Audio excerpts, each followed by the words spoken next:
I'm Trevor with Ranger Heating, and today we're going to go over how to clean your Train Clean Effects filter. First thing we do here is unplug the electrical. A little finger tab, we push on it and pull the electrical straight out. That does kill the power to the unit, so it's safe to work on now.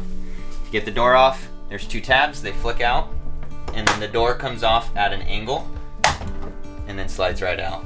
The first filter we're going to clean is the pre-filter here.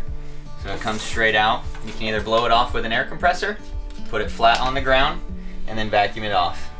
We do not want to use water on any of these filters. The second one here, this is the electrically charged cell. This is not something the homeowner cleans.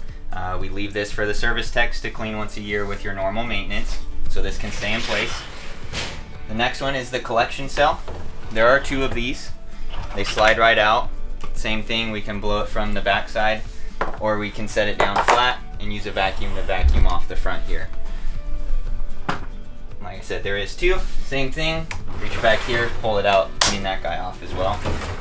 While you're putting them back in, they can only go one way. There's a groove on the top here, and then there's another groove on the inside as well for it to match up to. If it does not get put in with those grooves matching, you're not going to be able to get it any further than this.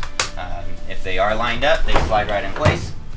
We left this electric cell in place, so we don't have to worry about that. And then the pre-filter on here, it does have an arrow designating the airflow. So right now the airflow is always going to be pointing towards the equipment. If it's below it, it would be pointing up. If it's above it, it's going to be pointing down. Once you get it in, if it blocks the tabs for your filter box, it's in backwards. The door can go back on. I'm going to start out with the metal tabs going in first. These metal tabs do go into the groove of the box. So we line those up, and then the door falls into place. Black tabs click into place.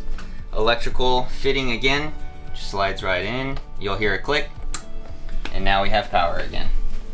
And that's how you clean the Train Clean Effects filter.